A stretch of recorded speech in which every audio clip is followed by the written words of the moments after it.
I am very pleased of this invitation to Vilnius. It is the 5th time I'm visiting Vilnius. Esu labai laimingas dėl šio pakvietimo į Vilnių, lankausi čia jau 5. kartą. So I will tell you about this World Apostolic Congress on Mercy from the very beginning. Taigi papasakosiu Jums apie pasaulinius apaštalinius gailestingumo kongresus nuo pat pradžių, nuo pat jų buvimo pradžių. Well, myself, I have been very sensitive to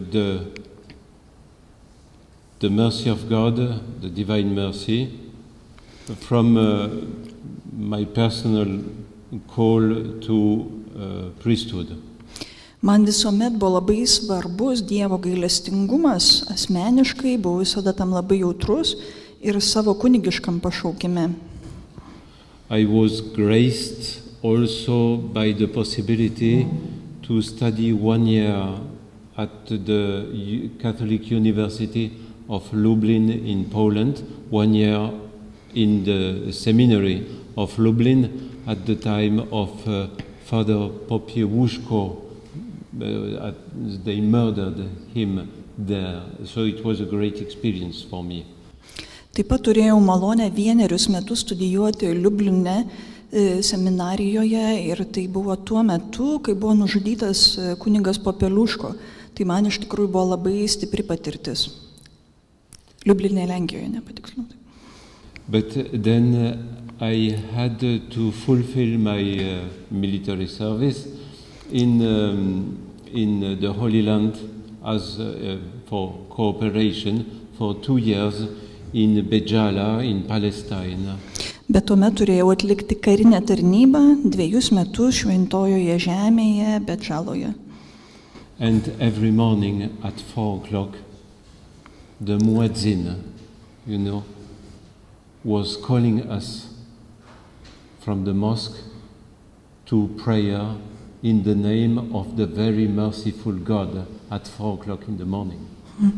Ir kiekvieną rytą 4 valandą mūsų muedzinas iš mečetės šaukdavo maldai gailestingiausiojo Dievo vardu 4 valandą ryto. So every day at 4 o'clock in the morning I was just asking myself, what does it mean for God to be so merciful? Taigi kiekvieną rytą 4 valandą aš savęs klausdavau, kągi reiškia Dievui būti tokiam gailestingam.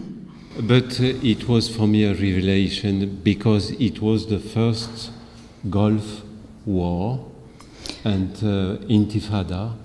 It was war and the unique connection between religions, Jews, Christians and Muslims was mercy.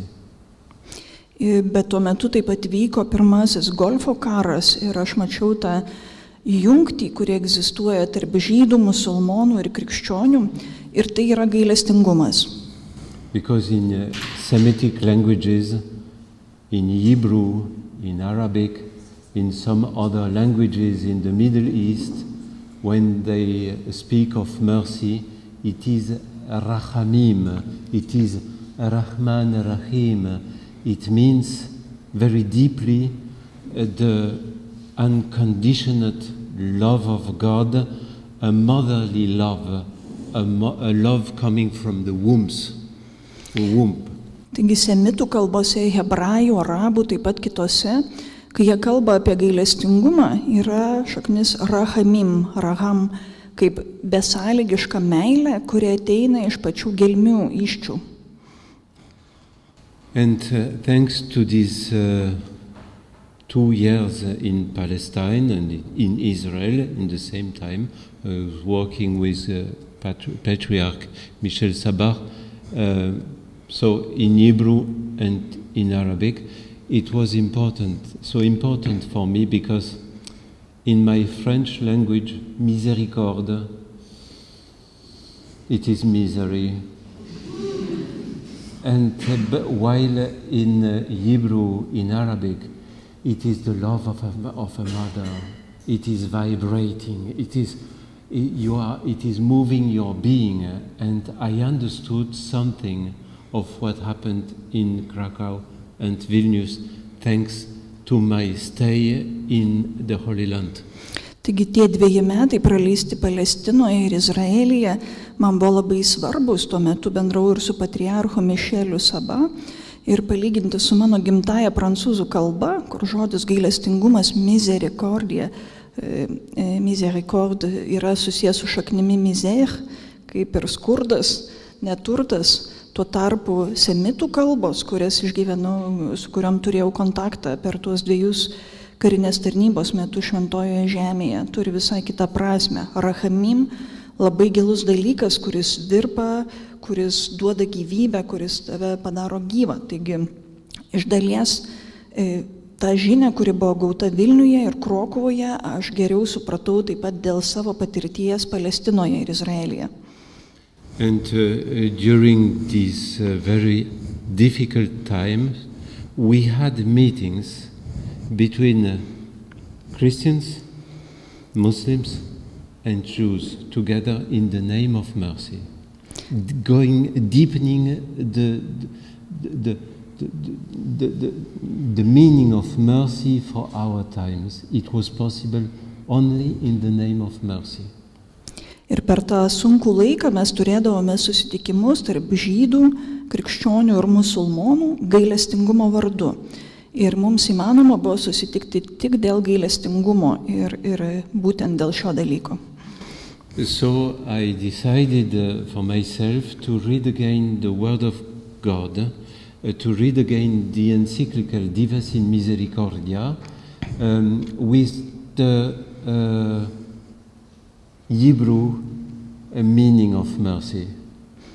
Taigi aš nusprendžiau dar sykį skaityti Dievo žodį, dar sykį skaityti encikliką Divas in Misericordia, turėdamas mintyje hebrajišką gailestingumo prasme kaip rachamim. And as I had the possibility of reading Polish also because of my stay in Lublin for 1 year, I read again the diary of Saint Faustina in Polish. Ir kadangi turėjau galimybę taip pat skaityti lenkiškai, savo 1 metų studijų Liubline dėka, aš taip pat perskaičiau Šventosios Faustinos dienoraštį originalo kalba lenkiškai. The French translation of the diary was not good. Prancūziškas dienoraščio vertimas nebuvo toks jau geras. But reading again the diary of Saint Faustina in Polish, I discovered the same vibrations as in Hebrew. The mercy coming from a God who is a mother, who has an unconditional love, which is moved by but what happens to his creatures. It was moving. Ir Šventosios Faustinos dienoraštyje atradau tuos panašius virpesius kaip hebrajiško žodžio rachamim prasmėje, kad Dievas tikrai turi tą besąlyginę meilę ir yra lyg mama, ir kad jam labai rūpi ir jį jaudina, jam svarbu tai, kas atsitinka jo kūriniams. And so I asked myself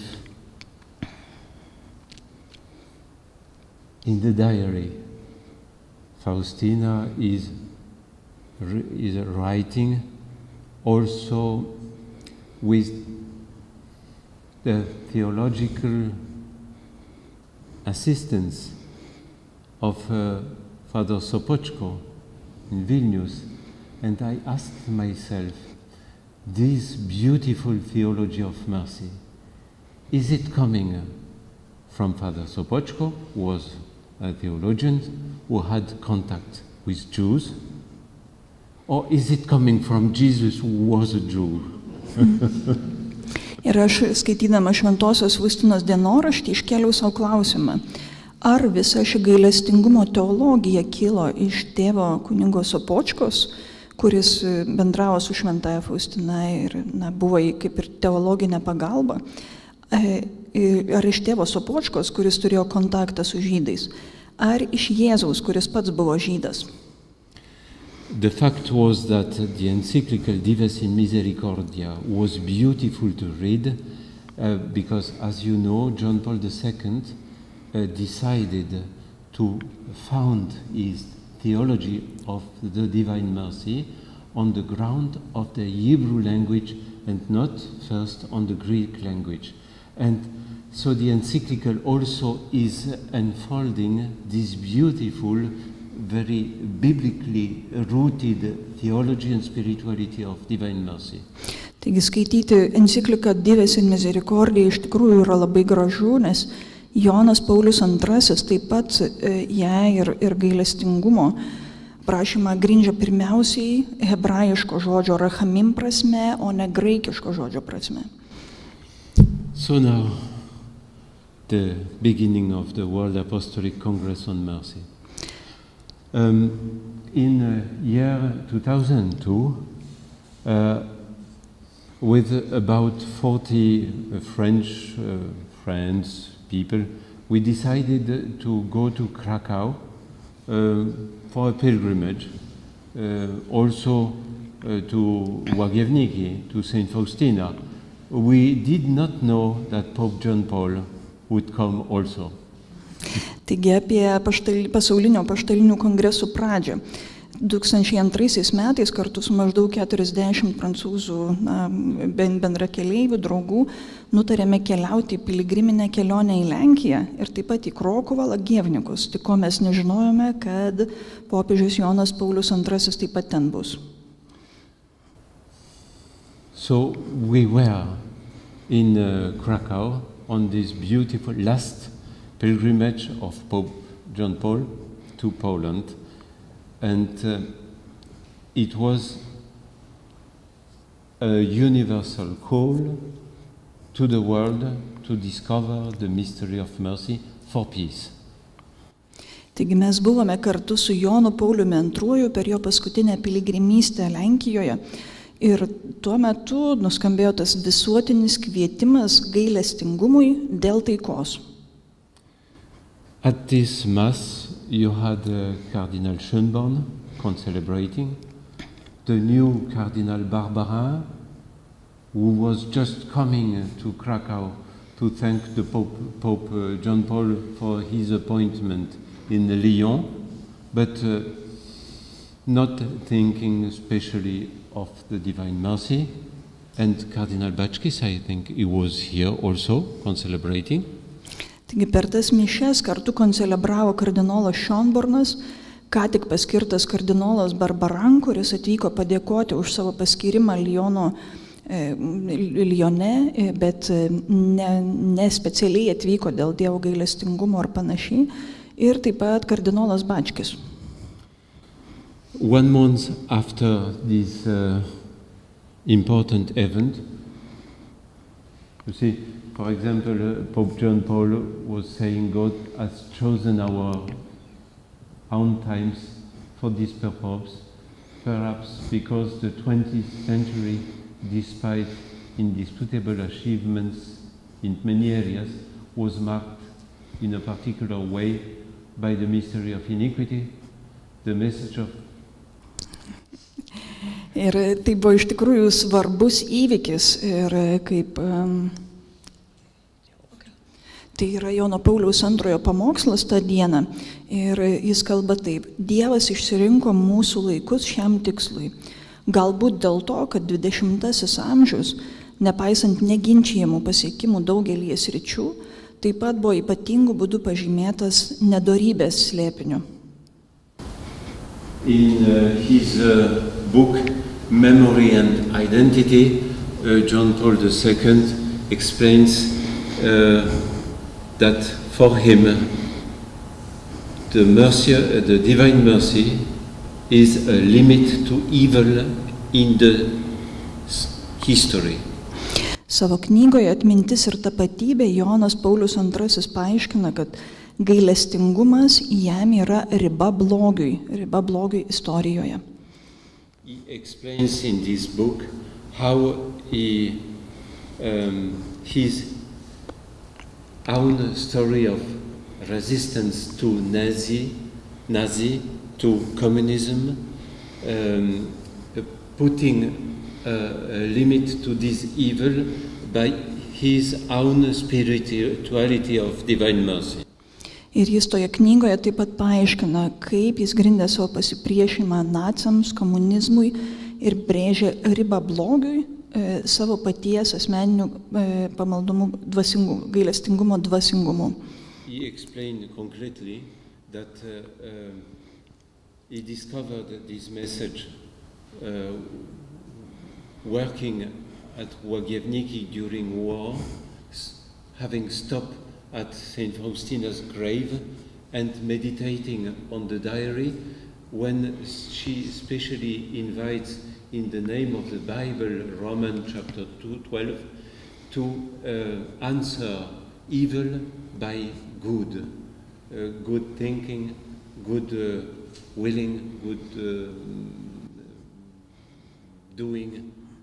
Ir jis labai konkrečiai knygoje paaiškina, kad atrado šią žinią per karą dirbdamas Lagievnikuose ir sustodamas prie Šventosios Faustinos kapo, skaitydamas jos dienoraštį ir apmąstydamas ir atrasdamas, kad į blogį atsakyti gerais veiksmais, gerų mąstymų, gerų tiesiog darymu.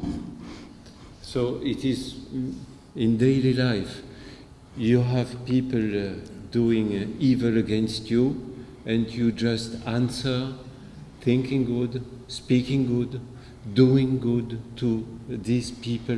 So the mercy of God for him, for John Paul II, is the capacity in your life to answer evil by good, and so to put a limit to evil, because you do not enter the dynamics of evil. You resist with good. This is mercy. Taigi kasdienybėje labai konkrečiai turime žmonės, kurie daro mums blogą ir nubrėžiame ribą, darydami, kalbėdami, mąstydami gerą. Ir tai labai konkrečiai išgyveno ir skelbė Jonas Paulius II. Na, neatsakymas į blogį blogiu, o geriu, kaip tik ir brėžia tą ribą, kadangi neįeiname į blogio dinamiką ir jam nepasiduodame, bet atsispiriame. So, why did Pope John Paul decide to go to Krakow in August 2002? One event, Twin Towers, September 11. Clash, the risk of a clash for civilizations. And after September 11, I listened to Cardinal Dziwisz testimony. He says Pope John Paul went to the chapel and he has been praying the whole night after this night from 11 to 12. And going out from the chapel in the morning, he told them, we will go to Krakow to invite the world to discover once again mercy against evil. Ir kodėlgi Jonas Paulius II atvyko į Krokuvą 2002 rugpjūtį, tai buvo dėl rugsėjo 11-osios išpuolio ir Dvynių bokštų griuvimo. Toks momentas, kai gali susvyruoti ir civilizacijos, ir yra toks kardinolo Dziwišo liudijimas, kad po Dvynių bokštų griuvimo Jonas Paulius II ėjo į koplyčią, ten meldėsi visą naktį ir ryte po tos maldos pasakė, važiuosime į Krokuvą ir ten paskelbsime pasauliui, kad jis atsisuktų dar sykį į gailestingumą.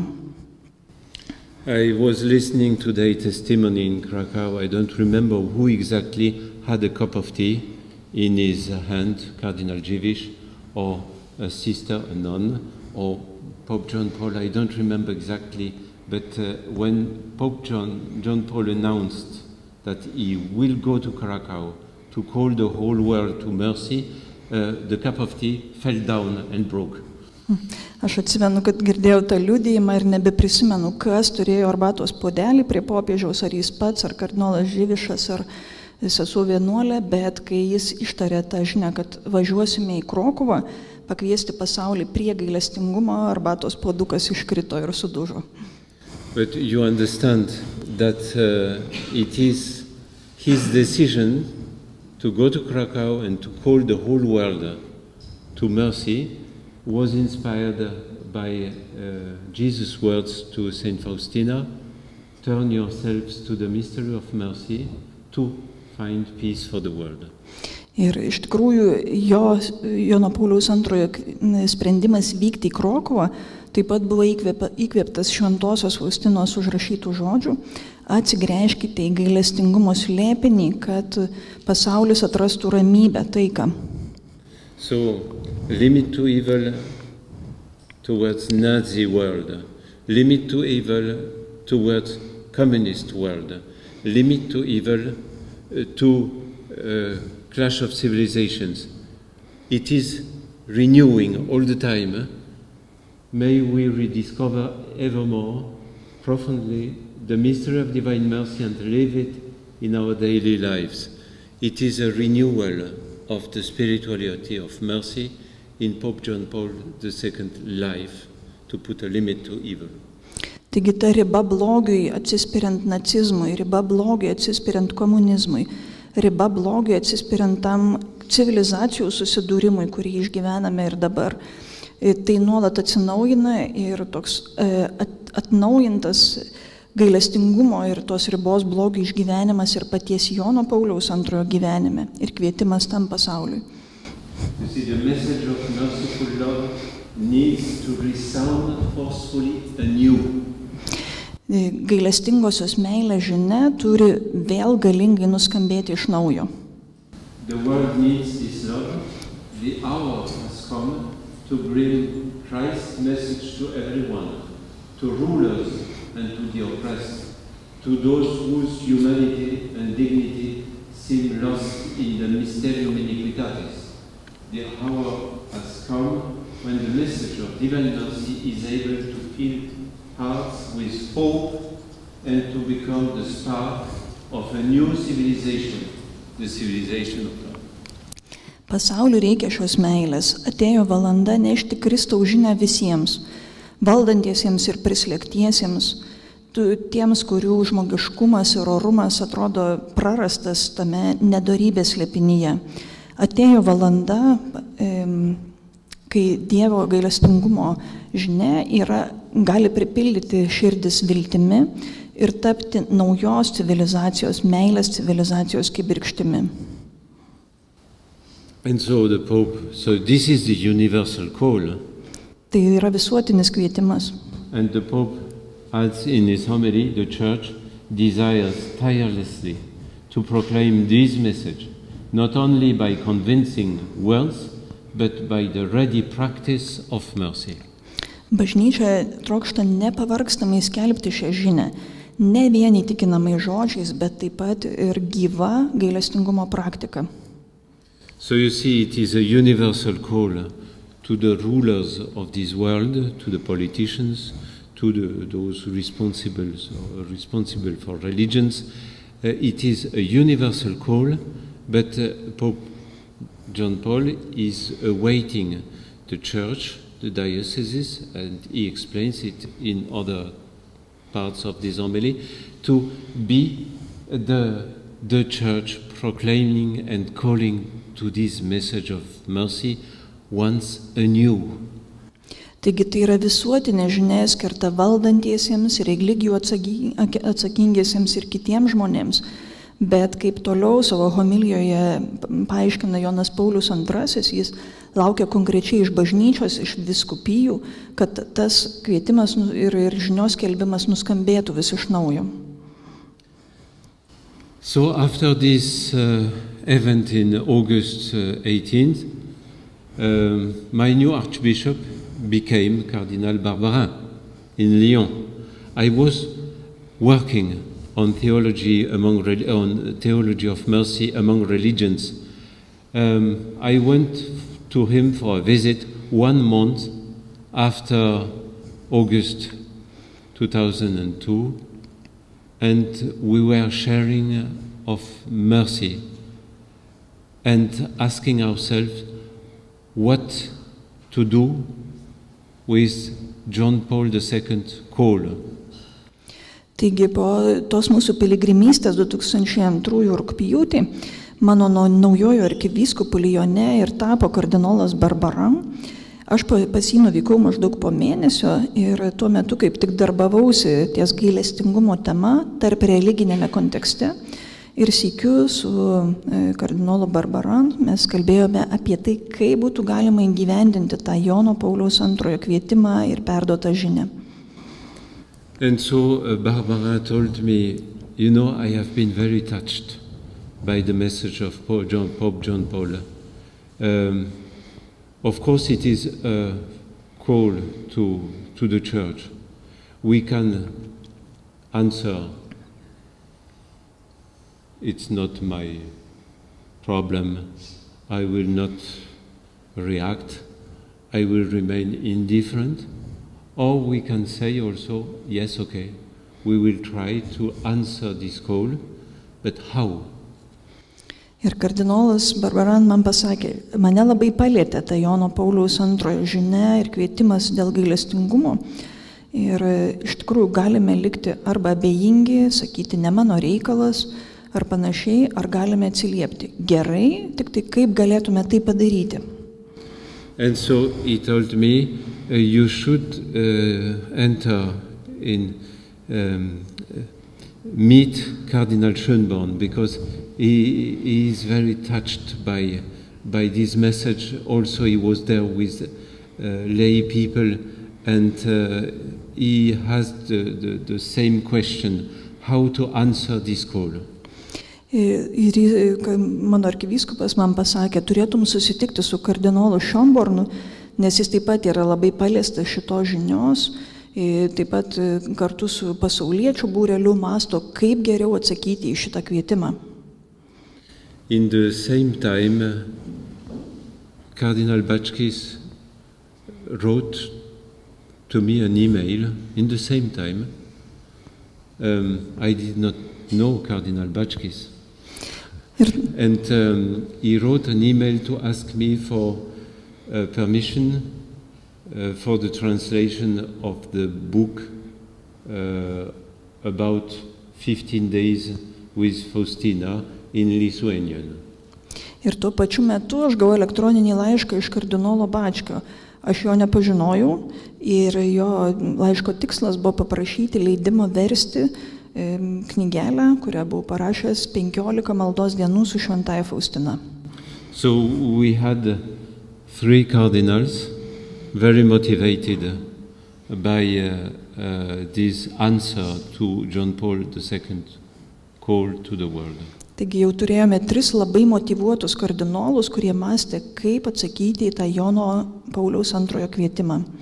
First, we organized a retreat to pray and just to try to understand during 1 week what the Lord would ask from us and how to proceed. That was in year 2005 in Krakow, just asking the Lord, what do you want of us?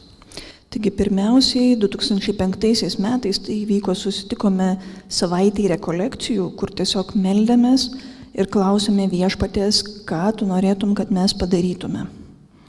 And at the end, Cardinal Schönborn, presiding this meeting, said, well, let us check with various dioceses in the world how the Church would like to answer this call. Ir pabaigoje kardinolas Schönbornas, kuris vadovavo tam susitikimui, pasakė, susisiekime su skirtingomis vyskupijomis pasaulyje ir paklauskime bažnyčios, kaip ji norėtų atsakyti į tokį kvietimą. So he sent me as General Secretary first to Rome during the Eucharistic Synod.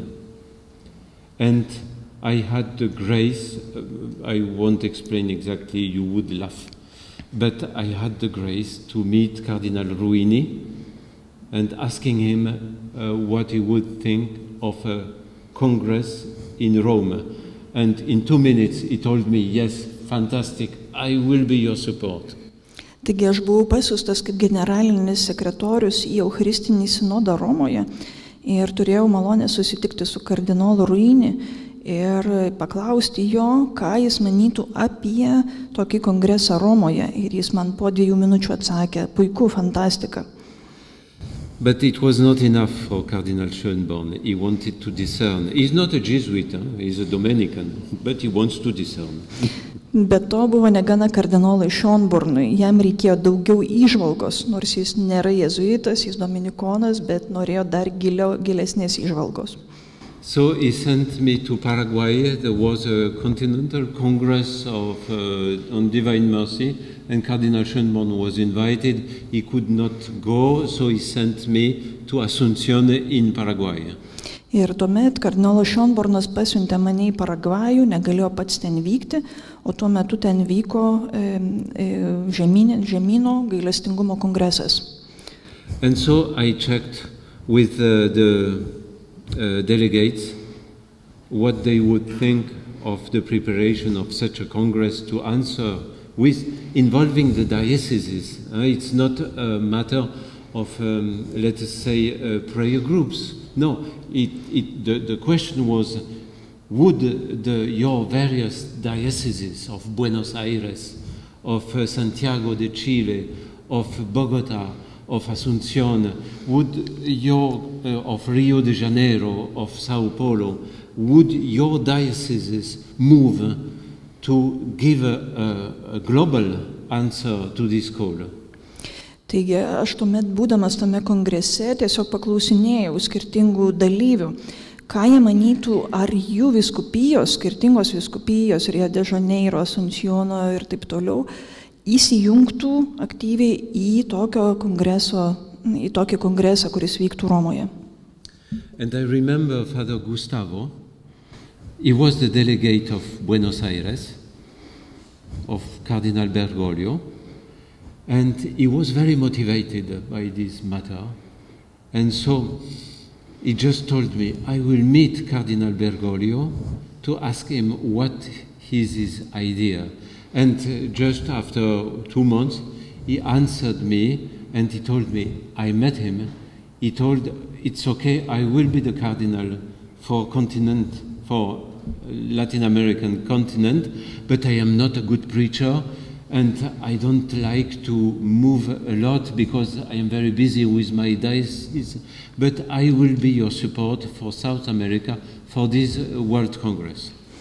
Taigi tuomet tėvas Gustavo, kuris buvo iš Buenos Airių ir buvo atsiųstas kardinolo Bergoglio, jis buvo labai motyvuotas, mes pakalbėjome ir dar sykį perkalbėjęs su kardinolu Bergoglio, vėliau jis man parašė, kad taip, nors aš esu ir labai užimtas, nesu geras pamokslininkas ir nemėgstu daug važinėti, nes tiesiog esu užimtas vyskupijoje, aš būsiu tavo parama ir tiesiog Lotynų Amerikos kontinente ir Pietų Amerikos kontinente dėl šito Romos kongreso reikalo. But for Cardinal Schönborn it was not enough to discern. What was very decisive was United States. He was invited to the United States for a small congress. He could not go. He sent me. And we had a beautiful meeting with a bishop in Bridgeport who was very interested in the idea of the Congress, all the more as Cardinal Schönborn is a great theologian. So he told me, go to Washington, D.C., to the Bishops' Conference and tell them about this project. Taigi kardinolui Schönbornui vis dar buvo negana ir jis pats negalėdamas vykti vėl išsiuntė mane į kongresą Jungtinėse Amerikos valstijose.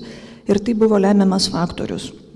Ten sutikau didelį taip pat šalininką šito kongreso Romoje ir kalbėjome, kad turėčiau nuvykti į Vašingtoną, į vyskupų konferenciją ir ten papasakoti apie šito kongreso mintį.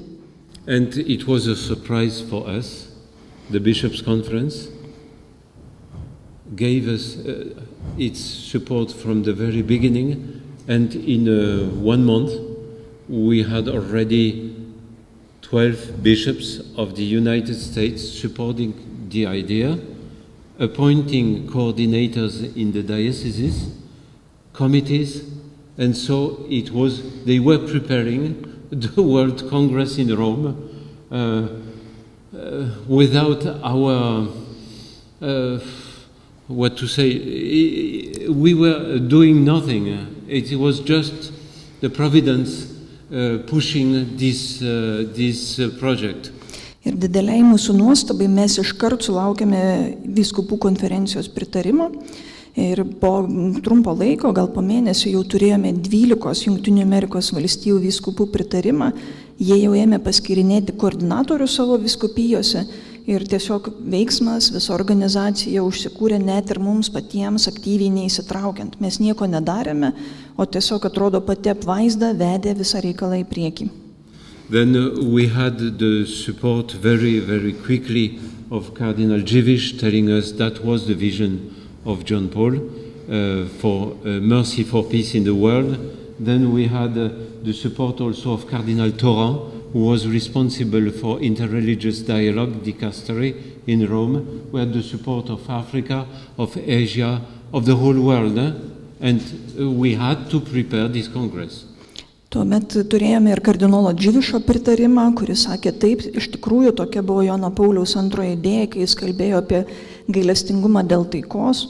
Taip pat greitai gavome kardinolą Tauran, kuris buvo tarp religinės dikasterijos atsakingasis pritarimą, Afrikos kardinolų pritarimą, Azijos, atrodo visas pasaulis įsitraukė ir vedė mus pritarė šitoje mintyje. And we had the beautiful Congress in Rome, 2008. So the format of the Congress, delegates came from the whole world, with many of them with an official mandate from the bishops or bishops' conference. They came to try to answer this call. The format was 5 days. In the morning, conferences to go deeper in the mystery of mercy. Then testimonies, witnesses of mercy. I remember Sister Elvira of the Cenacolo, with so many young people there. I remember also Immaculée Ilibagiza from Rwanda. She told us how the divine mercy, the mercy of God, helped us as a Tutsi to resist, but also to forgive.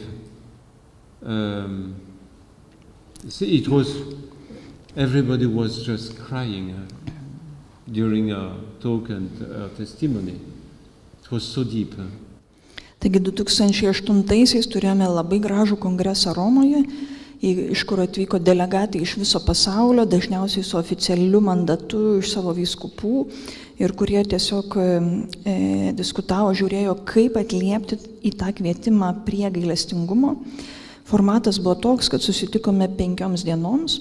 Ryte būdavo konferencijos, paskaitos tam, kad pagilintume supratimą apie gailestingumą, po to liudijimai, ir atsimenu, pavyzdžiui, motinos Elvyros iš Čenakolo bendruomenės liudijimą, taip pat vienos afrikietės Emanuel apie tiesiog tai, kaip gailestingumas padėjo jiems išgyventi tutsių gentyje ir atleidžiant ir tiesiog gyvenant to gailestingumu. So a deep testimony, and she was working at the UN in this moment. So after all these troubles in Rwanda, she was also she is a very clever, intelligent person. She was also at the UN in New York. Po tos moters liudijimo iš tikrųjų visi buvo su ašaromis akyse, o ji tuo metu dirbo Jungtinėse tautose. Ir iš tikrųjų labai protinga, inteligentiška moteris, nuostabu, kad tai vyko po viso to siaubo, ką teko išgyventi Ruandoje. So this was the format in Rome, talks, testimonies.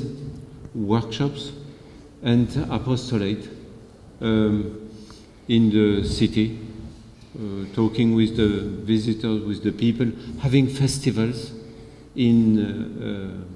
by night on the Piazza Navona, you know, the big piazza square in Rome where you have so many visitors, you have so many people being there at bars, at restaurants, just so, and with a festival every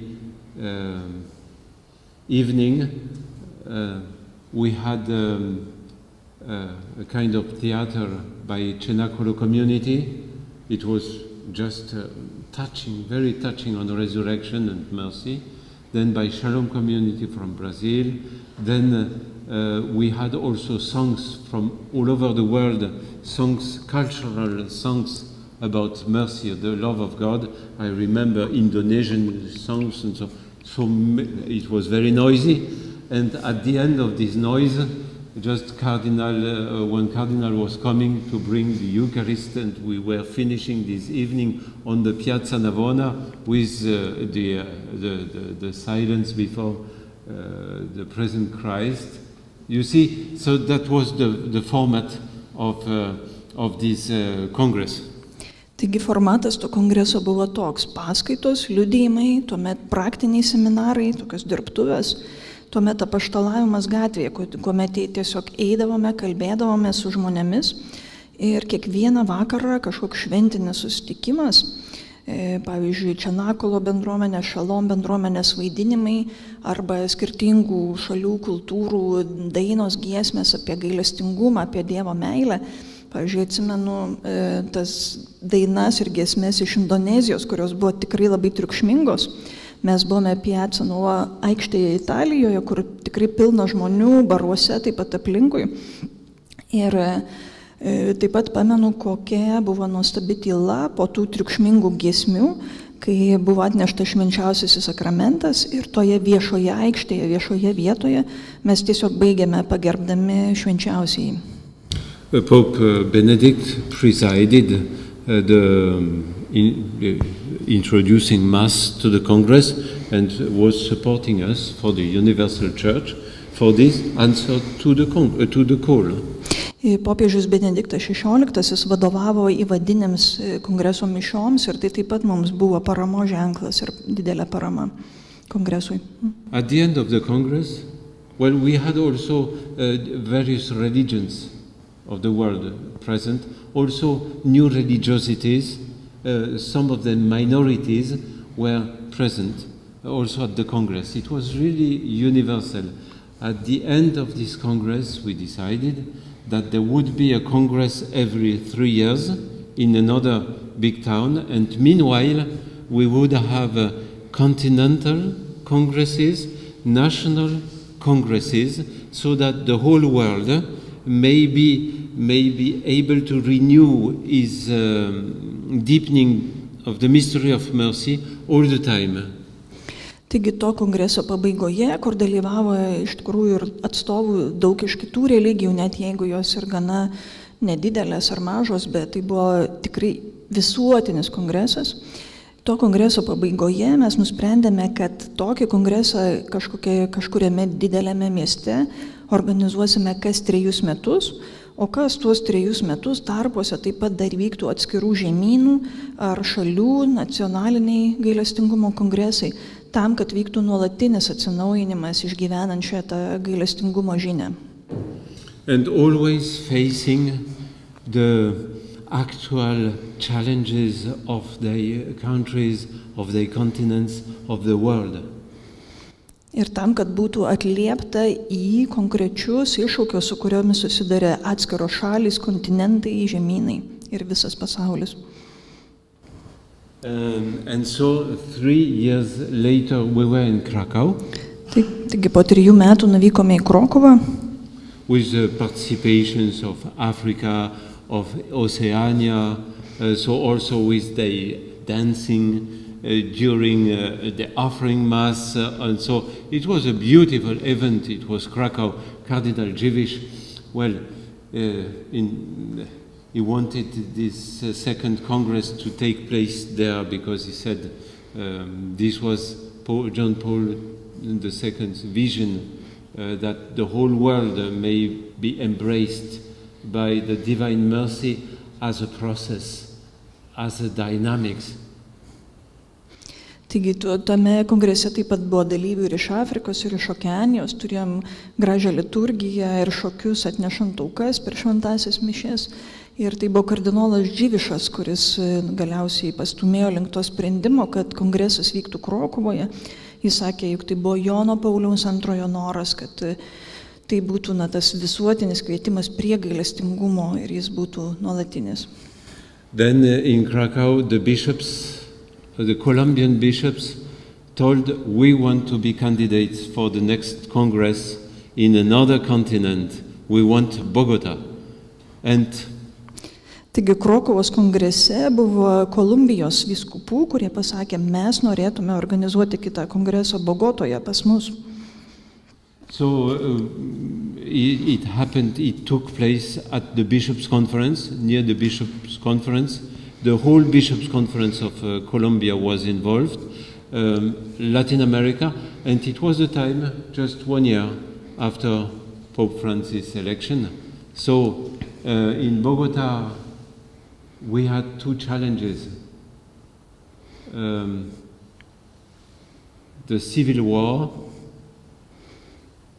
with the victims of the war, and we had a beautiful testimony of the mothers of victims and the mothers of killers speaking with each other and even reconciliating in the name of mercy. You imagine the mother of a boy victim of this civil war and the mother of his killer were together for peace in the name of mercy. Iš tikrųjų labai greitai išsitraukė visa Kolumbijos vyskupų konferencija ir netgi visa Pietų Amerika. Ir tai buvo tik tai metai po popiežiaus Pranciškaus išrinkimo ir turėjome dar tokį iššūkį tenai kaip civilinis karas. Taip pat turėjome labai gražių pavyzdžių, kai žudikų mamos ir jų nužudytųjų aukų mamos susitikdavo ir įvykdavo gražus atleidimas gailestingumo vardu. Tai iš tikrųjų įspūdinga ir nuostabu, jeigu pamėgintume įsivaizduoti. Among the beautiful events we had also a big Lectio Divina in a huge place for 3,000 people, 4,000. Everybody had the opportunity to be around 8 people for a conversation in the spirit, for Lectio Divina, animated by a Protestant pastor, so to discover together what the Lord is telling us about His mercy through the meditation of the Word of God. Tarp kitų renginių turėjome gražų Lectio Divina, kuris vyko didžiulėje salėje tarp 3 ar 4 tūkstančių žmonių. Kiekvienas turėjo galimybę maždaug 8 žmonių grupelėje diskutuoti ir atrasti tai, ką Dievo žodis sako mums. Ta susirinkimą vedė protestantų pastorius ir tai buvo toks įspūdingas pokalbis dvasioje, siekiant atrasti, ką Viešpats kalba mums ir kur mus veda. Then the Filipino Bishops' Conference asked for Manila for the 4th Congress, and here with the Filipinos you just have to obey. Taigi tuomet kreipėsi Filipinų vyskupų konferencija ir iš tikrųjų, ką gali daryti su filipiniečiais, tai tik jiems paklusti. And with your Archbishop, we will never know how many Filipinos participated to this Congress, but thousands and thousands every day. It was just, Filipinos in the whole world. We had delegations from all Asia. We discovered how they are powerful, how they believe in the mercy, the divine mercy as paradigm for the new civilization coming. Taigi iš tikrųjų net neįsivaizduojam, kiek filipiniečių dalyvavo, turėjome delegacijas iš visos Azijos ir net tūkstančiai dalyvių, matėme jų tikėjimo jėgą ir kaip jie galingai tiki gailestingumo žinia kaip paradigma naujai civilizacijai. And it became very clear for us that mercy, the divine mercy, becomes the paradigm of the new evangelization. It is impossible to evangelize if not telling the beauty of Jesus' face of mercy. Ir mums tuomet tapo labai aišku, kad Dievo gailestingumo žinia tampa naujosios evangelizacijos paradigma ir kad neįmanoma evangelizuoti, neatskleidžiant gailestingojo mylinčio Jėzaus veido. And the last Congress was in Samoa. You see, because of COVID, we had 6 years in between. And in Samoa, in Oceania, it is a small island, but so many islands all over. And, well, it was a challenge for the European people to go there, because it's the other place of the world. It's a very, very long trip. But it was amazing how mercy is speaking to all cultures of the world. And even there we had a talk also of the Prime Minister telling us of the Divine Mercy and the mercy in the diary of Saint Faustina, Prime Minister. Taigi paskutinis kongresas įvyko Samoa, Okeanijoje, kaip matome, dėl pandemijos turėjome pertrauką ir įvyko kongresas po 6 metų. Tai yra maža sala, tačiau yra kitų salelių aplinkui, žinoma, šioks toks iššūkis buvo atvykti žmonėms iš Europos, nes tai yra kita žemės rutulio pusė. Tačiau ten galėjome įstabiai išgyventi, kaip gailestingumo žinia atliepia įvairiausioms kultūroms. Šiame kongrese netgi turėjome ministro pirmininko kalbą, kurioje jis taip pat citavo ir Šventąją Faustiną kaip gailestingumo žinios nešėją. Concluding and waiting for your questions, for having a dialogue together, sharing. Concluding, I want to put the stress on one aspect. The World Congress on Mercy is an event of the Universal Church. It is a way to share the mystery of mercy, and we are called to share it with all charismas of the Church. It is the matter of the revelation. It is the matter of the Bible, of our sacraments, of our charismas. And so we were sharing these congresses, especially in Bogota, with so many congregations. We have the Eudist Sacred Heart congregation. We had the Mother Esperanza from Italy congregation. So what was bounding us was the mystery of divine mercy, not the devotion of the cult of divine mercy according to Saint Faustina. It is together also with the nuns of Faustina, of course, but all together that we were sharing the divine mercy. Taigi, baigdamas ir jau laukdamas jūsų klausimų, norėčiau pabrėžti vieną dalyką, kad šie kongresai yra visuotinės bažnyčios reikalas, tai grindžiamas ir bažnyčios apreiškimu ir šventuoju raštu ir toks, kuriame sutelpa visos bažnyčios charizmos. Pavyzdžiui, kai kuriuose kongresuose turėjome ir tėvus eudistus, ir motiną Mariją Esperans, tiesiog kurie išgyvena gailestingumą kitokiais pamaldumais, bet jie visi sutelpa po vienu bažnyčios skėčiu. Ir norėčiau akcentuoti, kad kongresuose išgyvename gailestingumo slėpinį, bet ne konkretų gailestingumo pamaldumą. Po šios slėpinių sutelpa visi pamaldumai, įskaitant ir tą, kuris buvo preikštas per šventąją Faustiną. I give you an example and I finish. In Bogota, we were on the third day, we were all together in a big church for the afternoon. Bogotoje trečią dieną buvome susirinkę vienoje bažnyčioje po pietų. And 3 o'clock was coming. The Polish delegate of Cardinal Dziwisz came to the sacristy to Cardinal Schönborn to tell him, it's 3 o'clock, we have to pray the chaplet. Artėjo 3 valanda po pietų ir visa Lenkų delegacija atėjo į zakristiją pasakyti kardinolui Schönbornui, turime melstis gailestingumo vainikėlį. Cardinal Schönborn, Cardinal Bačkis, Cardinal Barbara were discerning. O kardinolai Schönbornas, Bačkis ir Barbaran, jie dar norėjo turėti įžvalgą ir svarstė. Schönborn told, respect for the testimony, it's not finished. We will wait until 3:30. Sako, gerbkime liudijimo laiką, kurį vis dar žmogus sako, ir palauksime iki 3:30. The Polish delegate was becoming angry. O Lenkų atstovas jau buvo piktas. Schönborn told,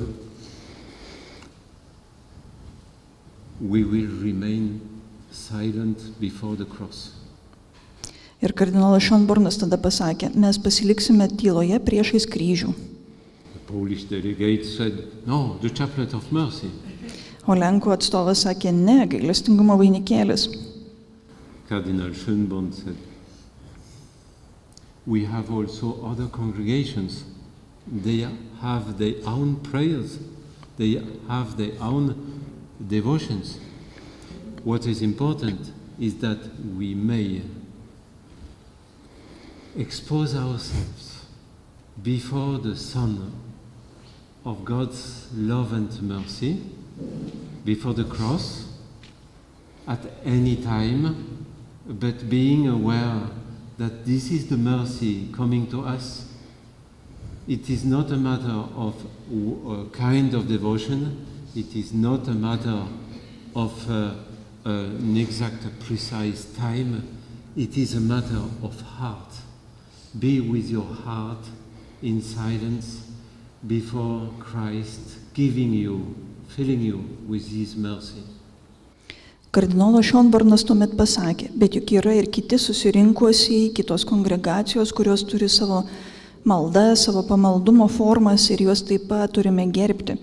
Juk ateiti prie kryžiaus ir prie viešpaties meilės galime visuomet, nėra taip svarbu konkreti malda ar konkretus tikslus laikas, bet tai yra pirmiausiai širdies reikalas, kad ateitume ir atsivertume viešpaties meiliai. And there was a Pallottine father from Brazil, and he told Schönborn, you are right. Buvo toks Pallotinų tėvas iš Brazilijos, kuris pasakė kardinolui, jūs teisus. He told, even Faustina did not repeat the chaplet every day. Netgi šventoji Faustina nebūtinai meldėsi vainikėlį kasdien. Because what is important, he told, Tai, kas yra svarbu, ar matote? Why are you not looking at my figure? Kodėl jūs nežiūrite į mano pirštą? You are looking at Jesus. Jūs žiūrite į Jėzų. You are not looking at finger. Nežiūrite į pirštą. I am indicating the divine mercy. Aš rodau į gailestingumą. Divine mercy. You do not look at my finger. Jūs žiūrite į gailestingumą, bet ne į mano pirštą. So Faustina was just a finger. Ir šventoji Faustina buvo tik pirštas. And this is what we have to be very careful with that, so that it may become universal, that we may turn ourselves to the mystery of the divine mercy with the whole world, of course with the means we have. Saint Faustina is important, but the finality is to turn ourselves to the divine mercy mystery anyway. Ir šioje srityje turime būti gana atsargus, kad tas atsigręžimas į gailestingumą būtų visuotinis, neakcentuojant kažkurio konkretaus pamaldumo. Žinoma, šventoji Faustina čia yra labai svarbi, tačiau svarbiausia yra atsigręžti į Dievo gailestingumą. Finally, I confess you that I am so happy for the next Congress to take place in Vilnius. There is something providential for the whole world. The whole world is anxious for peace. The whole world is anxious for peace, connected with Russia. And the place of Vilnius will have a very deep significance for the whole world. Ir galiausiai noriu pasakyti, kad labai džiaugiuosi dėl to, kad ateinantis kongresas vyks Vilniuje, visų pirma ir dėl to nerimo, kuris yra visame pasaulyje dėl taikos, taikos turint mintyje ir Rusiją. Ir manau, kad tai didelis apvaizdos veikimas, kad tai vyks būtent šitoje vietoje, būtent Vilniuje. And when I saw that our Archbishop Gintaras Grušas was appointed as the president of the European bishops, I said to myself, this is coming from them. Ir kai pamačiau, kad arkivyskupas Gintaras Grušas buvo paskirtas Europos vyskupų tarybos vadovu, pasakiau savo, tai ateina iš aukščiau. So, well, you are very graced by these circumstances, and I think that what you will be preparing here with the Diocese of Vilnius, with the Dioceses of Lithuania, will have a very, very, very important significance for the world and for peace in the world and for this new civilization.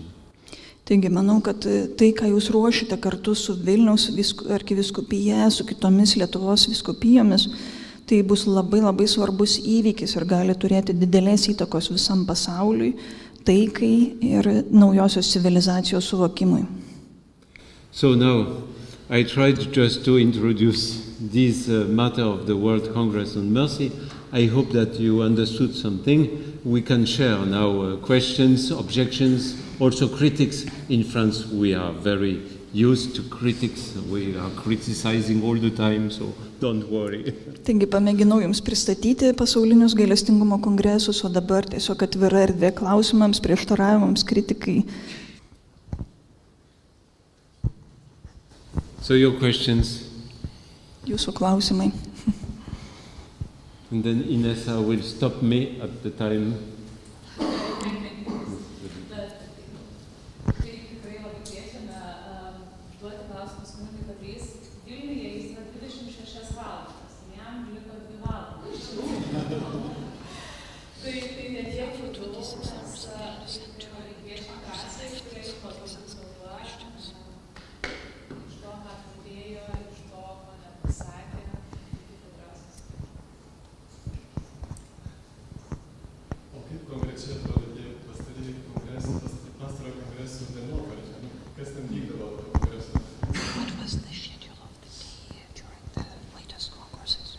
More or less it was the same schedule.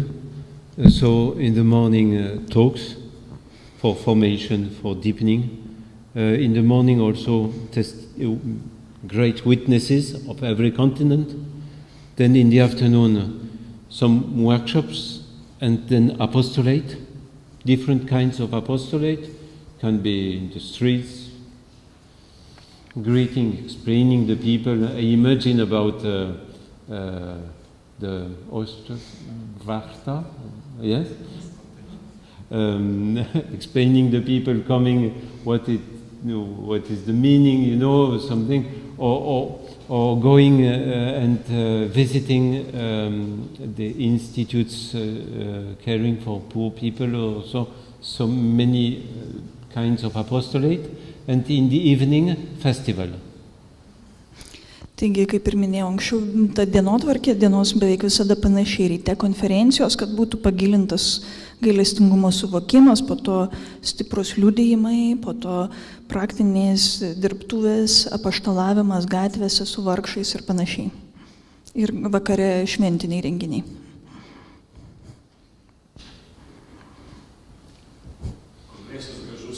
Pradžiomis turbūt buvo, ne, jūs ten vyskupijose padarėte, bet po to koks aidas buvo, ar čia gili permaina padėjo, nežinau, kažkaip giliau gyventi tikėjimą vyskupijose, kažkoks aidas girdėjo, ne? Ar čia tik tai wow ir viskas?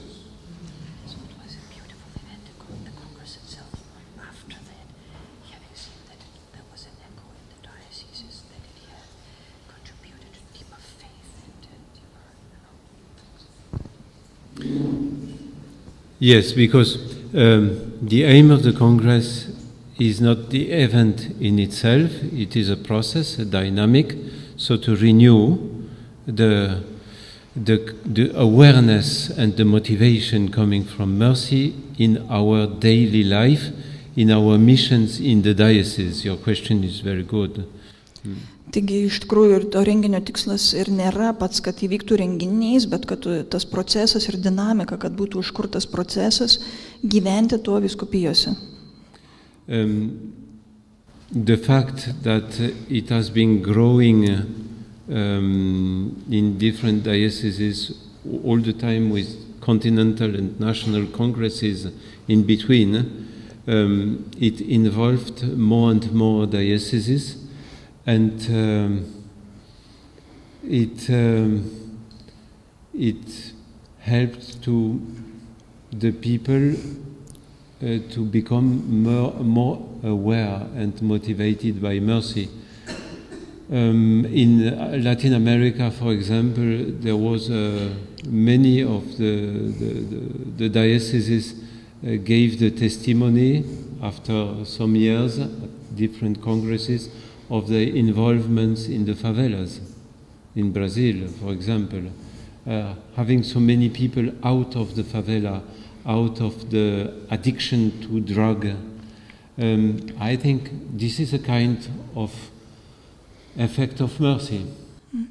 Kadangi vyksta dar ir atskirų žemynų bei nacionaliniai kongresai tarp šių pasaulinių kongresų, matom, kad iš tikrųjų vis daugiau ir daugiau vyskupijų įsijungia ir ta gailestingumo žinia buvo vis giliau išgyvenama ir taikoma praktikoje. Taip pat, pavyzdžiui, Brazilijoje turėjome atliepą, kad tai turėjo tokį efektą, kad buvo einama vis daugiau į favelas, tos neturtingus skurdžius rajonus ir vis daugiau žmonių ištraukiama iš ten arba iš priklausomybių, tiesiog narkotikams ir panašiai. Tai yra, manau, taip pat šitų kongresų toksai ataidėjimas rezultatas. Also in Africa, for example, Bishop Uzuku from Mina Diocese was telling us that he developed in his diocese interreligious meetings on mercy with the Muslims, and it helped moderate the attacks in Nigeria between the terrorists and the Christians, so it helped for peace.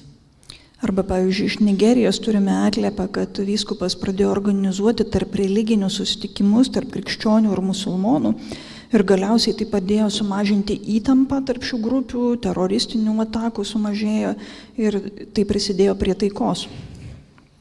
In France, what I observe is that maybe we became less aggressive. Iš Prancūzijos gal tokį atliepą norėčiau perduoti, kad galbūt tapome mažiau agresyvūs. Because there is a certain aggressivity even within the church between different movements or sensitivity, and this is important that mercy makes us become more human. Ir nes netgi bažnyčioje turime įtampų tarp skirtingų judėjimų, pamaldumų ir tai svarbu, kad gailestingumas mums padeda tapti žmogiškesniems. But one point that is very important is that mercy has always to be connected with justice. Bet labai svarbu, kad gailestingumas visuomet būtų sujungtas su teisingumu. No mercy without justice and no justice without mercy. Nėra gailestingumo be teisingumo ir teisingumo be gailestingumo. Otherwise we could abuse of the concept of mercy. Kitu atveju piktnaudžiautume šitą gailestingumo sąvoką.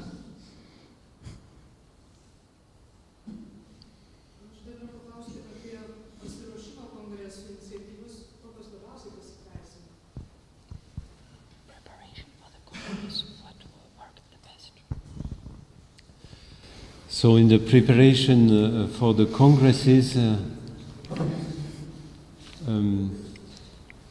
the best preparations were in the dioceses where they had meetings beginning with the Lectio Divina, the listening to the Word of God, and where in the dioceses you had different services together at the table of the Lectio Divina, where you had the parishes, where you had the poor in the middle, everybody that the preparation may be guided by the listening of a deep listening of the Word of God, together in communion with all the services of the diocese. These were good preparations. Turbūt geriausias pasiruošimas vyko tose vyskupijose, kur buvo skaitomas Dievo žodis ir vyko tas pokalbis dvasioje, ypatingai įtraukiant įvairiausias bažnyčios veiklas ir grupės, ir vargšus, ir panašiai. Tai iš tikrųjų pirmiausiai daug Dievo žodžio skaitimo. Because already John Paul II was writing in his encyclical, the mercy is there is a creativity of mercy. And where we are together, mercy is inspiring anew. Nothing is written in the marmor. Mercy is just inspiring you today and making you creative today with new ways, a new creativity, a new imagination. So be together, have a kind of synodal conversation, and the Lord Himself will inspire you together in your in-between. Iš tikrųjų, Jonas Paulius II savo enciklikoje Dives in Misericordia kalbėjo apie gailestingumo kūrybingumą ir kad tai visuomet yra nauji dalykai, kad gyvenimas vyksta dabar ir niekas nėra įrašyta marmure. Ir iš tikrųjų būkite kartu, skaitykite Dievo žodį, klausykite, ką Viešpats jums kalba ir gims nauji kūrybingi dalykai, nauji įsivaizdavimai, kaip tai galėtų vykti ir kaip galėtų būti atlikta. Don't think of mercy 2 years ago, 4 years ago, 6 years ago, thinking that you already know mercy, because this mercy would be an idol. Mercy is always greater than we thought, so it is always new mercy in our life every day. Nemastykite apie gailestingumą prieš 2, prieš 4, prieš 6 metus, nes gailestingumas yra dabar, jis yra šiandien ir jis aktualus kiekvieną dieną. It is a spring. Tai yra šaltinis.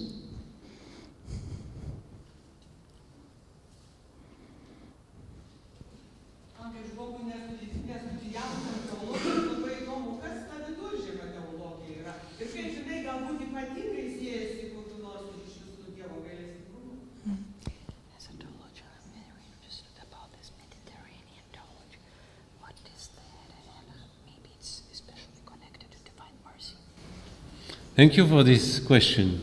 Ačiū už tą klausimą. Yes. In his talk in Naples in 2019, Pope Francis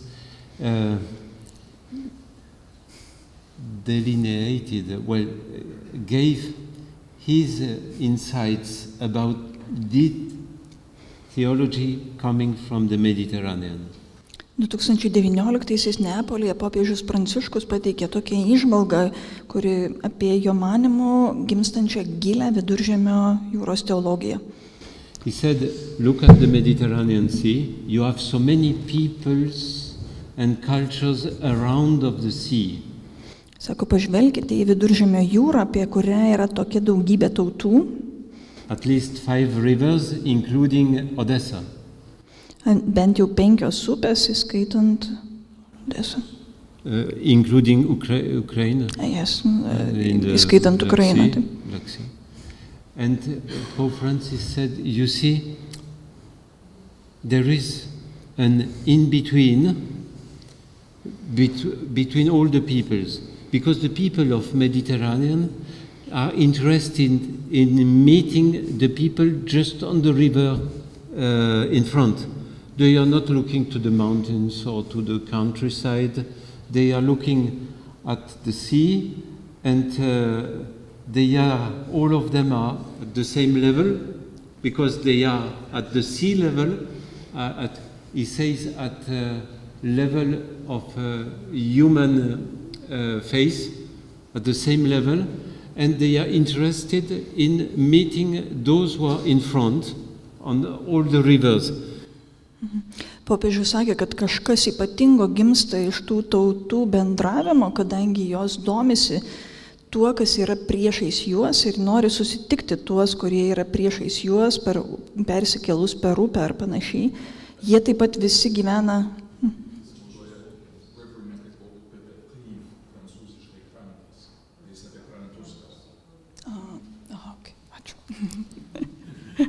Taigi tos tautos nori susitikti tuos, kurie yra kitame krante, ir iš to gimsta tikrai gerų dalykų. Taip pat jie visi gyvena nei kalnuose, nei panašiai, bet jūros lygyje, ir tai atspindi.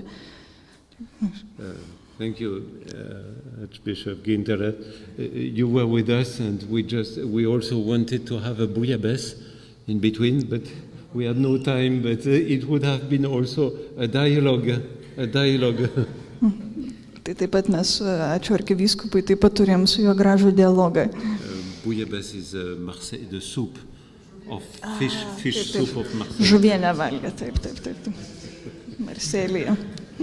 So, and Pope Francis says, you know that your Mediterranean culture is the effect of a continuous dialogue. Ir popiežius Pranciškus sako, Viduržemio jūros kultūra yra nuolatinio dialogo rezultatas. And he says, in all your dialogues, try to observe the logos in your dialogos. The word of God is present in all your dialogues. Try to be aware of the word of mercy laying in all your in-between, because the mercy of God is there among your dialogues. Be careful. Try to discern the presence of the mercy in your dialogues. Taigi popiežius sakė, savo dialoguose visuomet bandykite išvelgti tą logos, Dievo žodį, kuris visuomet ten yra, ir visame jūsų bendravime, kur yra tas Dievo gailestingumo žodis, kuris tikrai visuomet ten yra. So it is a theology of listening to others, a theology of welcoming any others, and a theology of mercy, because mercy is in our dialogues. It is somehow what Jesus said, when 2 or 3 of you are gathering in my name, I am present among you. Tai yra klausimosi teologija, tai yra priėmimo teologija, ir tai taip pat yra gailestingumo teologija, nes gailestingumas visuomet yra mūsų dialoge, kaip ir Jėzus sakė, kur 2 ar 3 susirinkę mano vardu, ir aš esu tarp jų. I hope I answered you, Jura. I answered your question. Tikiuosi atsakiau. Yes.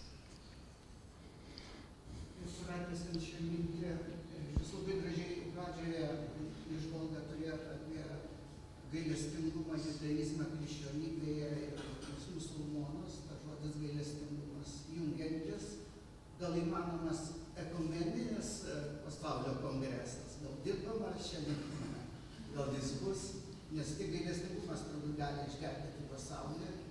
Ir dar labai atsiprašau, bet noriu priminti, kad Jėzus Faustinai pasakė, kad kai 3 valandą išgirsti mušant laikrodį, visada kalbėti reikia gailestingumo vainikėlį. Ačiū.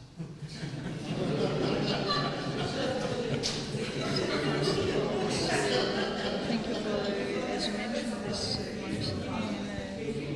Judaism and Christianity.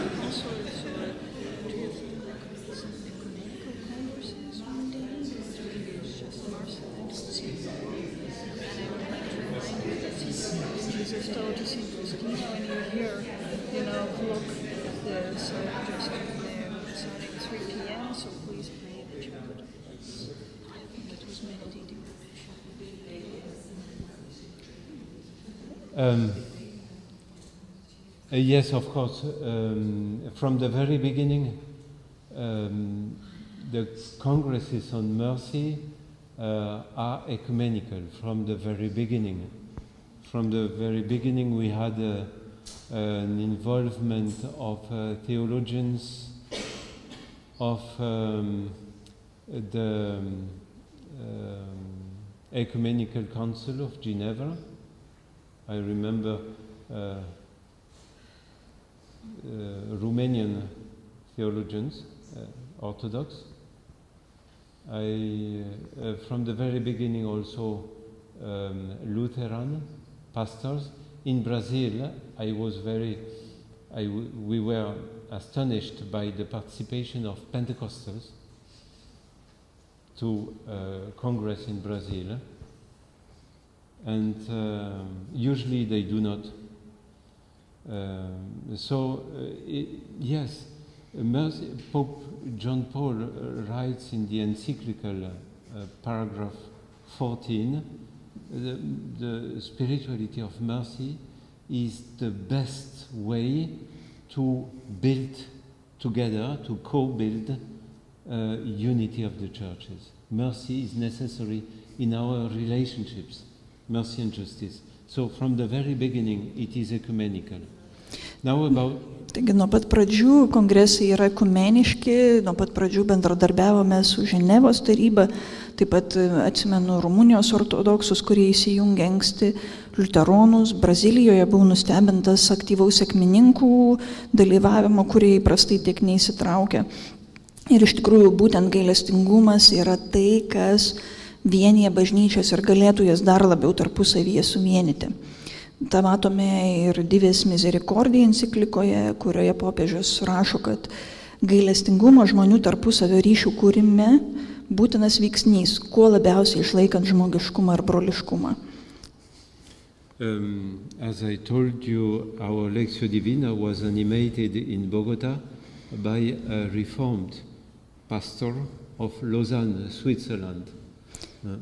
Kaip minėjau, Bogotoje, pavyzdžiui, mūsų Lectio Divina vadovavo reformatų pastorius iš Lozanos, Šveicarijos. Now about the 3 o'clock.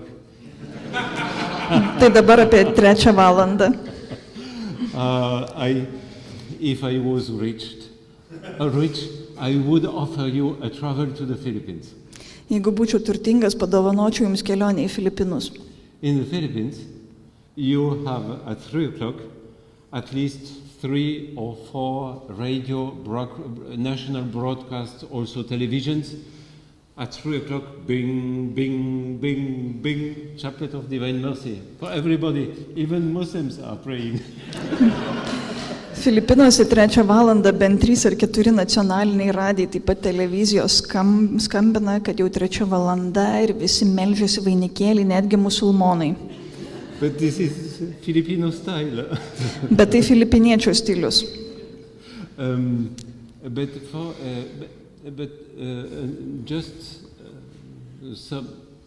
I imagine that Father Machniak from Krakow, the delegate of Cardinal Dziwisz in those times, he would tell a theologian from the University of Krakow, he would say, no, I know very well Faustina.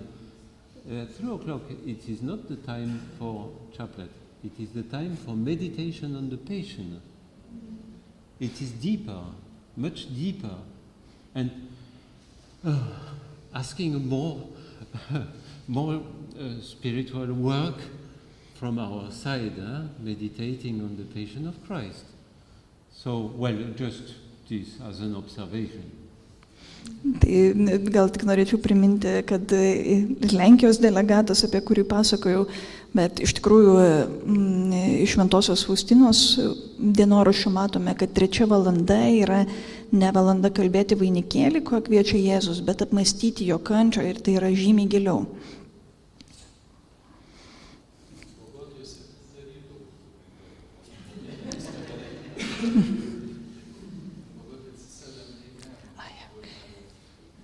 Yes, that's why we have surprises in the world. You know, with the European mentality, all the time we are repeating John Paul II died on the eve of the Divine Mercy Sunday. And in Australia, in New Zealand, in Samoa, they tell on the day of Divine Mercy. Pavyzdžiui, sako, yra tokia problemėlė su mūsų europietišku mąstymu. Pavyzdžiui, mes sakome, Jonas Paulius II mirė gailestingumo sekmadienio išvakarėse. Australijoje ir Samoje sakytų, ne, Dievo gailestingumo sekmadienį.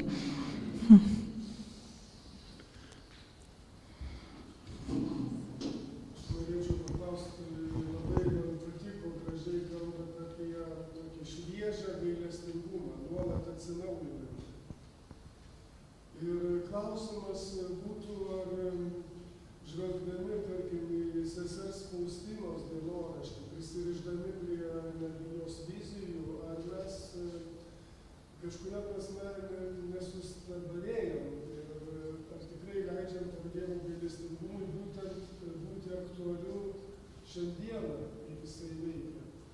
Ir tai, ką jūs sakėt, kad aš taip supratau, kad tai yra praktiškai sinonimas prisikėlusio Kristus, veikia šiandien pasaulyje. Ir va tos vizijos, kurios aprašytos dienoraštyje, iki antro Vatikano susirinkimo regėtos. Žodžiu, aš galvoju, Lietuva, ypač Lietuva, nepavėlavo truputėlį su dienoraščiu, kurį dabar mes staiga pradedam skaityti ir tarytum nebeleidžiam iš tikrųjų būti gailestingumui gyvam ir aktualiam šiandien, prisirišdami prie tos teologijos, kuri gana tokia griežta, sakytume, daugiau teisingumo teologija, gailestingumo. Tai čia viena dalis klausimų. Gal aš pabandysiu išversti. Part one of the question, and actually so refreshed mercy is always actually always me. As this, of course, we do not get too much attached to the messages of Faustina, which is fixed, which sometimes seems to be more a message of justice than of mercy, which was received by the Vatican II. And I ask myself, if we really live the mercy is actually lived out today. So part one. Pirma dalis. Thank you. Yes. You see, in France,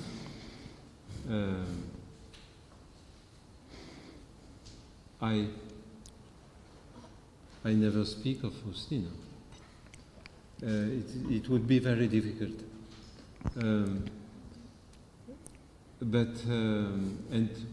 John Paul II, writing the encyclical Divas in Misericordia, never mentions Saint Faustina, never.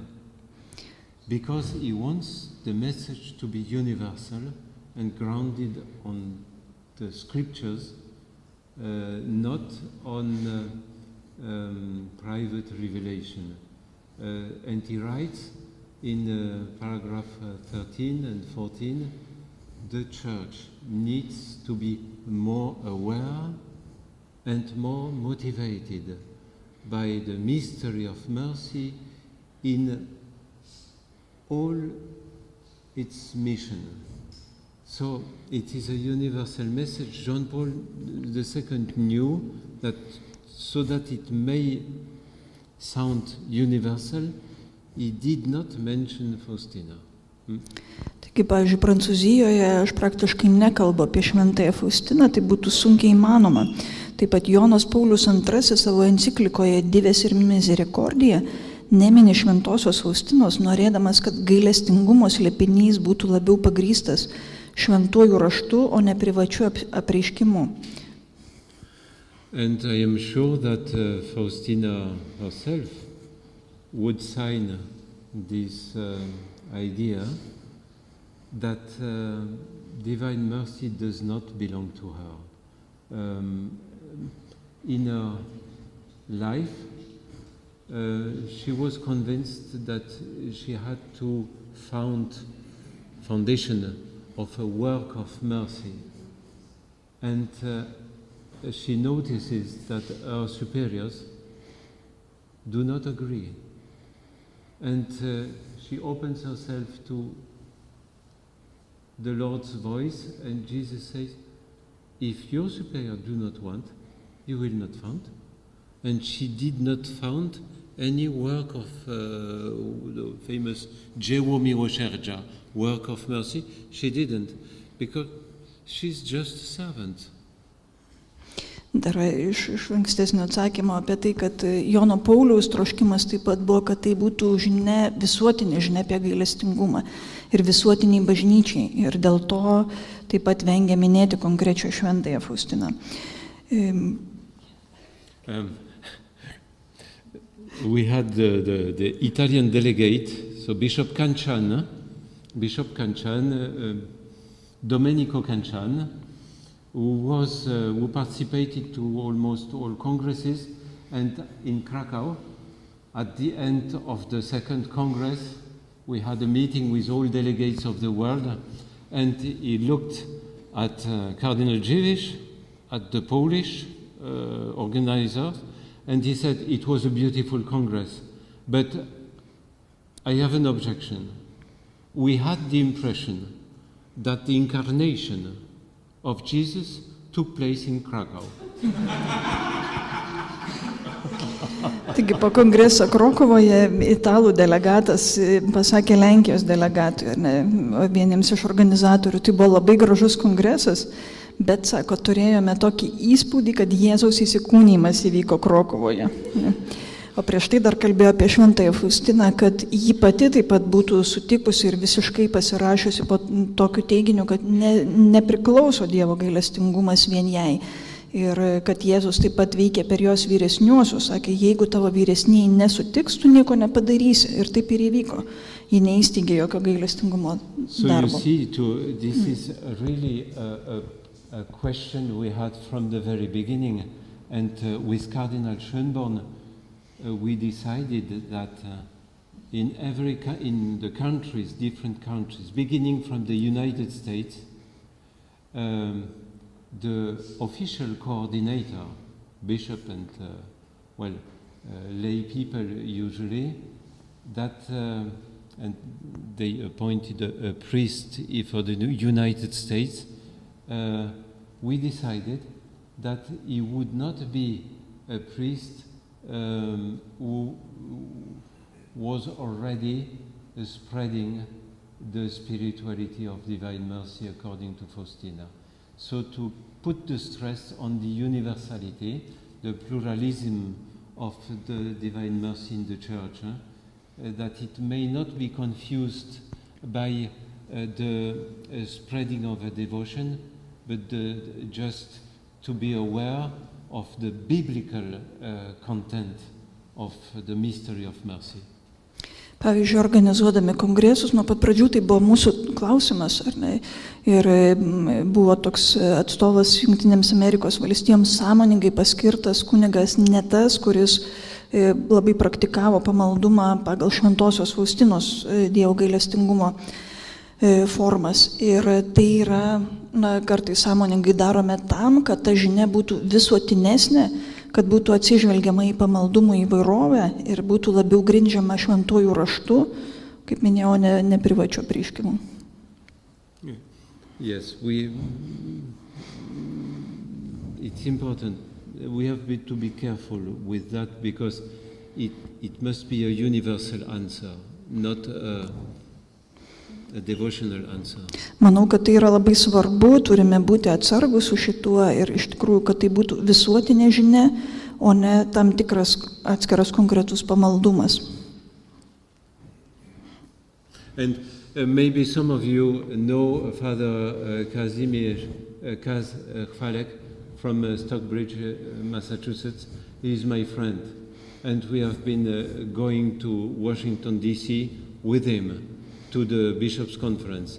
He is responsible for the Marian Fathers in the United States, and they are spreading the message of Saint Faustina And together with him, we asked the Bishops' Conference to look to appoint a priest who would not be involved with the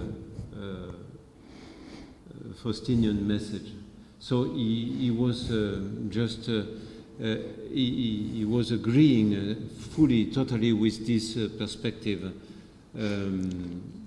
So it is just good sense. Tai tiesiog kartais toks beveik sveikas protas. Pavyzdžiui, gal kažkas pažįstate tėvą Kaz iš Marijonų organizacijos, kuris yra atsakingas už Marijonus Jungtinėse Amerikos valstijose. Būtent su juo mes keliavome į vyskupų konferenciją ir jis visiškai pritarė paskirimui atsakingųjų tokio kunigo, kuris nėra įsitraukęs į konkrečiai faustinišką gailestingumo žinią.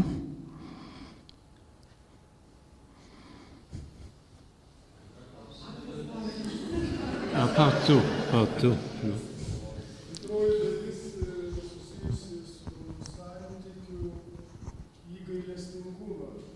Jūs minėjot, kad tai yra besąlyginė meilė.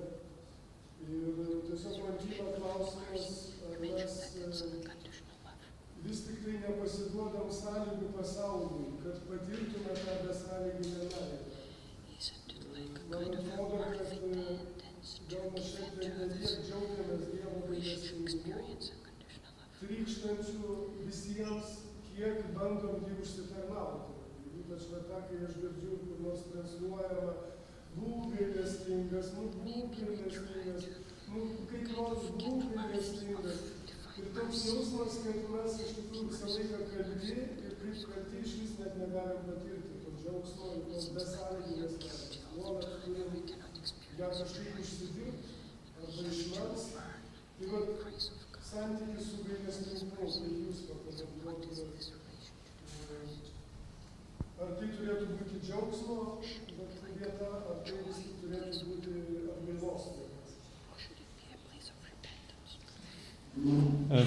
Thank you for this question, because in the Bible and John Paul II in the encyclical is showing that in the Old Testament we have many words for the mystery of mercy. We have Rachamim, we have Chesed, fidelity, we have Chen, grace. We have many words in Hebrew as well as in Greek, eleos, oiktirmos, splanchna, many words. And for John Paul II, this is a sign that it is a deep mystery that our words do not manage to contain. So this is first part of my answer, and there will be a second part. Taigi šventajame rašte ir taip pat Jono Pauliaus antrojo enciklikoje matome, kad Senajame testamente nusakyti gailestingumui vartojama daugybė žodžių, ar ne? Rachamim, Chesed, Chen, hebrajiški žodžiai, taip pat graikiški ir dar visokių daugiau. Ir tai Jonui Pauliui antrajam taip pat rodo, kad gailestingumas yra labai gilus, daugiabriaunis toks slėpinys ir turintis daug aspektų. And you are right to put the stress on the risk that our mercy becomes only a question of repentance and compassion. We would become sad of our mercy. Nietzsche made a terrible critic against mercy. He was telling, you are speaking all the time of piety, pity, compassion, and I look at you going out of your churches, you are sad. And he said, but mercy is not only Mitleid, suffering with, mercy is also Mitfreude, it is joy with you.